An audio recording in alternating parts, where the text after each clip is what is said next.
हिंदुत्व से गद्दारी करने वाले आजकल दूसरों को गद्दार कह रहे हैं।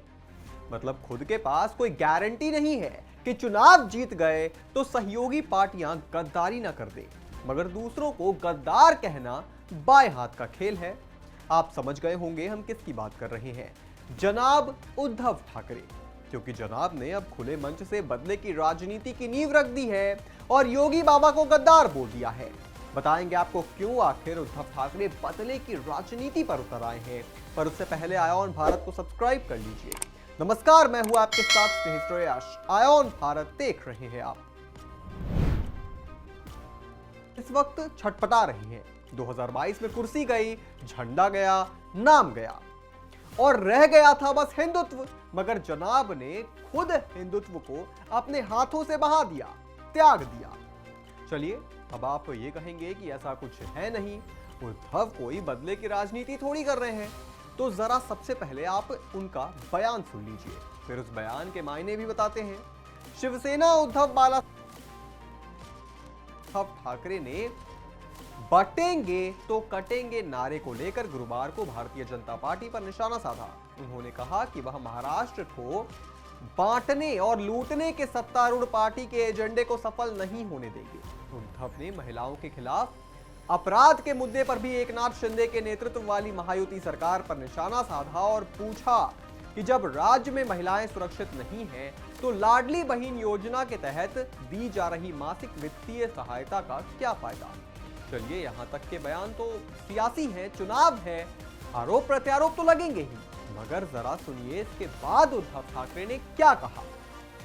ठाकरे ने कहा, मैं उन्हें महाराष्ट्र द्रोही कह रहा हूं जो क्योंकि उनके विश्वासघात के कारण एक बार अच्छी सरकार गिर गई। उनका इशारा अब अविभाजित शिवसेना के उन विधायकों की ओर था जिन्होंने एकनाथ शिंदे के विद्रोह के बाद उनका साथ दिया था।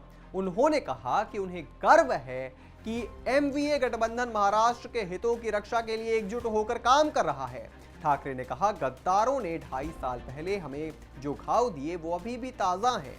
हम उन्हें हराने के लिए सही समय का इंतजार कर रहे थे और अब वह समय आ गया है। उन्होंने मुझे नहीं बल्कि महाराष्ट्र की जमीन को धोखा दिया है। अब बताइए, ये बदले की राजनीति नहीं है तो क्या है? मतलब शिंदे को चुनाव में सिर्फ इसलिए हराना है ताकि खुद कुर्सी पर बैठ सके और उनका बदला पूरा हो जाए। बाकी सभी चीजें सेकेंडरी हैं, सबसे पहले बदला पूरा होना चाहिए। मगर एक बात बताइए, आपकी पार्टी और सहयोगियों ने तो एक बार भी नहीं कहा है कि अगर वो चुनाव जीतते हैं तो आप मुख्यमंत्री होंगे।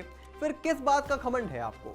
और जिन्हें आप गद्दार कह रहे हैं उन्होंने अपना हिंदुत्व नहीं त्यागा है, क्योंकि आप तो योगी के बटोगे तो कटोगे के नारे पर भी सवाल खड़े करते हैं। जरा सुनिए सीएम योगी पर उद्धव ठाकरे ने क्या कहा है। उत्तर प्रदेश के मुख्यमंत्री योगी आदित्यनाथ ने अपने चुनावी भाषण में विपक्षी दलों पर निशाना साधने के लिए बटेंगे तो कटेंगे नारे बार बार इस्तेमाल किए हैं। ठाकरे ने इसका जिक्र करते हुए कहा, मैं बांटने और लूटने के भाजपा के एजेंडे को सफल नहीं होने दूंगा, बल्कि मैं महाराष्ट्र को आत्मनिर्भर राज्य बनाऊंगा।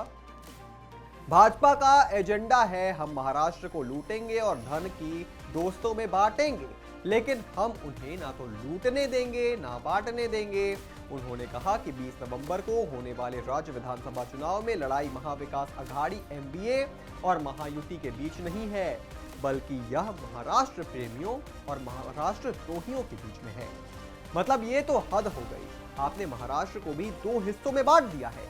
जो आपको समर्थन करते हैं वो महाराष्ट्र के प्रेमी हैं, जो आपके समर्थन में नहीं है वो महाराष्ट्र द्रोही हैं। यानी कि आपने बयान तो दिया ही था कि जो बीजेपी का समर्थन करेगा वो महाराष्ट्र विरोधी है। मगर सवाल उठता है कि जिस इंडी गठबंधन के प्रेम में आपने सब कुछ त्याग दिया है, अगर उन्होंने आपको सीएम नहीं बनाया तो आपके लिए असली द्रोही कौन होगा?